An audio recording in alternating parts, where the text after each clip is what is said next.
El regreso de Brock Lesnar a WWE en 2025 fue uno de los momentos más comentados del año, especialmente por todo el contexto que rodeaba su ausencia. Sin embargo, ahora el propio Lesnar ha decidido hablar sin filtro sobre el verdadero motivo detrás de su vuelta y su respuesta ha sorprendido por lo directa y humana que resulta. En una reciente entrevista, Lesnar dejó claro que su regreso no tuvo nada que ver con legado, fama o grandes escenarios, sino con algo mucho más simple. Mierda, volví a trabajar para poder alimentar a mis hijos. Con esa frase, la bestia encarnada rompió completamente la narrativa que muchos habían construido alrededor de su regreso. Incluso añadió con tono irónico, ustedes deberían ver mi factura de supermercado, reforzando la idea de que su motivación principal es puramente práctica.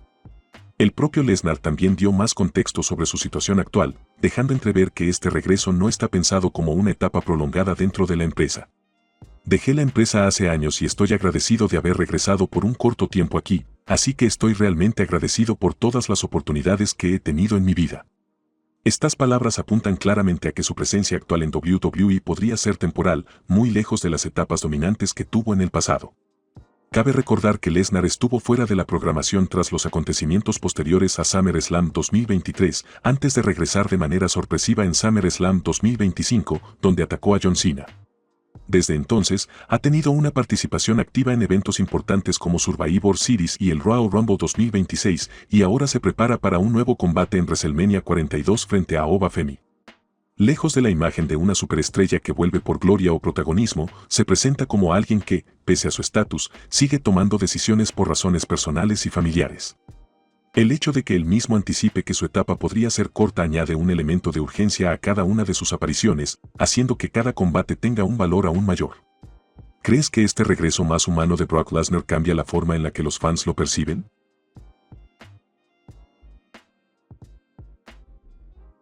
Kelani Jordan continúa dando de qué hablar dentro de WWE, y ahora no por un campeonato en específico, sino por su ambición de dar el siguiente gran paso en su carrera.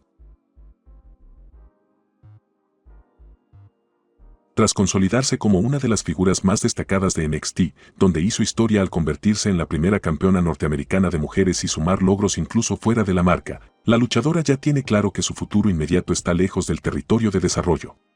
Su objetivo es el roster principal, y no tiene dudas al respecto.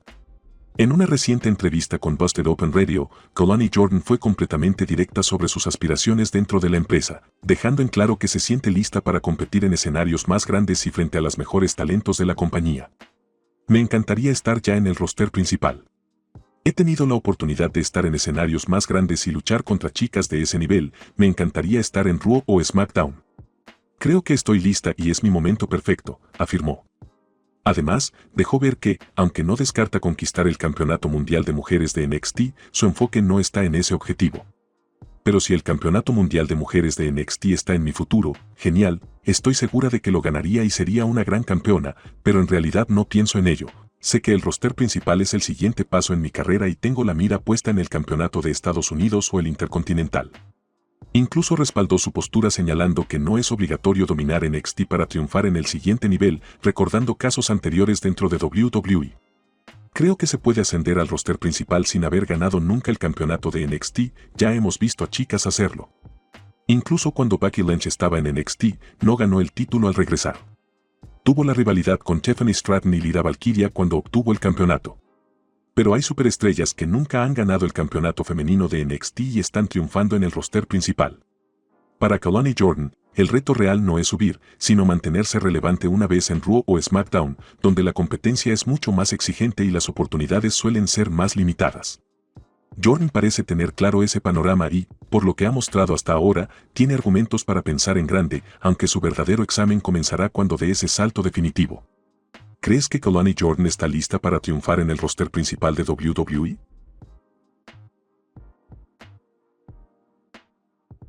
El ascenso de Giulia en WWE ha sido uno de los más rápidos y llamativos de los últimos años. En apenas 2 años, The Beautiful Madness ha logrado conquistar 3 campeonatos y consolidarse en el roster principal, aunque su camino no ha estado exento de desafíos importantes, especialmente en su adaptación al estilo de la empresa y al idioma. En una reciente entrevista, Giulia habló abiertamente sobre las dificultades que ha enfrentado desde su llegada, destacando lo complicado que ha sido adaptarse al estilo WWE, conocido por ser menos agresivo que la lucha libre japonesa. Sí, pero es divertido. Es difícil, es muy difícil, en realidad.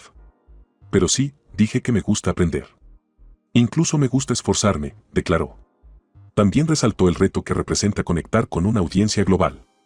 Creo que todos en el roster principal pueden actuar para la gente de todo el mundo, y es una experiencia nueva para mí. Sí, no es fácil, pero me gusta. Todavía estoy aprendiendo, pero nunca dejaré de aprender y nunca dejaré de evolucionar. Un factor clave en su proceso ha sido su alianza con Kiana James, quien ha asumido un rol importante tanto dentro como fuera del ring. Giulia no dudó en destacar la importancia de esta relación, especialmente en su adaptación al idioma. Oh, es increíble. Así que sí, me ayuda con mi inglés. Sí, cuando alguien habla muy rápido, ella lo traduce al inglés. Pero fácil, muy fácil. Sí, creo que nos respetamos mutuamente. Ella tiene algo que yo no tengo. Además, yo tengo algo que ella no tiene. Así que creo que es significativo para ambas trabajar juntas. Actualmente, Giulia se encuentra en una rivalidad directa con Tiffany Stratton, quien busca arrebatarle el campeonato de mujeres de Estados Unidos en el próximo episodio de SmackDown. Este combate podría ser decisivo para su presencia en WrestleMania 42, ya que una derrota podría dejarla fuera de la cartelera en lo que sería su primera participación en el evento más importante del año. Más allá de su talento en el ring, el dominio del idioma, la conexión con el público y la capacidad de ajustarse a un estilo diferente son factores determinantes para triunfar en la empresa. A pesar de las dificultades, su mentalidad de aprendizaje constante y su rápida acumulación de logros indican que tiene todo para consolidarse como una de las figuras principales de la división femenina. ¿Crees que Giulia debería tener más protagonismo por parte de WWE?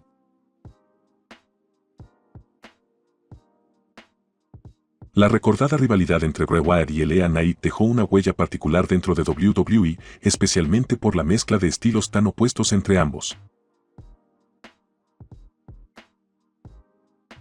Tras el regreso de Wyatt en Extreme Rules 2022 con su característico enfoque sobrenatural, la historia comenzó a tomar forma en SmackDown cuando intentó acercarse a Knight, quien rechazó su propuesta de amistad, desatando así una rivalidad intensa y muy distinta a lo habitual. En una entrevista reciente, LA Knight reflexionó sobre esa etapa y cómo, pese a sus dudas iniciales, terminó funcionando mejor de lo esperado.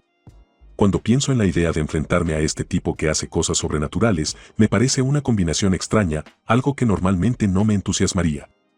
Pero en mi mente, todo encajó a la perfección, como la mantequilla de cacahuate y la mermelada. Era como si yo pudiera tomar partes de él y exponerlas de ciertas maneras, y él pudiera tomar partes de mí y exponerlas de ciertas maneras, y así funcionó también. Durante semanas, ambos construyeron una rivalidad cargada de elementos psicológicos y físicos, culminando en Royal Rumble 2023 con el llamativo Mountain Dew Pitch Black Match, donde Wyatt se llevó la victoria. Knight también habló sobre ese combate, reconociendo las críticas pero destacando la historia previa. Digan lo que quieran del combate, un poco artificioso, y sé que todos lo van a señalar, pero creo que la preparación que tuvimos para ese combate fue la guinda del pastel. El combate en sí fue como la guinda, y si les gusta el sabor de esa guinda o no es otra historia, pero creo que el pastel debajo estaba delicioso de todos modos. Lamentablemente, ese combate terminó siendo la última aparición televisiva de Wyatt en el ring antes de su fallecimiento en agosto de 2023 a los 36 años, lo que le da a toda esta rivalidad un significado mucho más profundo con el paso del tiempo. Para Knight, más allá de lo extraño del concepto, la experiencia fue clave en su carrera. Tenías el reto de este personaje tan particular, pero también fue mi primera incursión real en la televisión de SmackDown. Fue una experiencia increíble. Sin duda, eso me catapultó a la fama. Tras ese capítulo, ambos siguieron caminos distintos rumbo a WrestleMania 39, aunque en el caso de Wyatt, su historia quedó inconclusa debido a su repentina ausencia. Aún así, la rivalidad continuó en eventos en vivo por un tiempo, dejando una última etapa de enfrentamientos que los fans recuerdan hasta hoy. ¿Crees que la rivalidad entre Bray Wyatt y LA Knight fue subestimada en su momento o realmente no terminó de convencer a los fans pese a su construcción?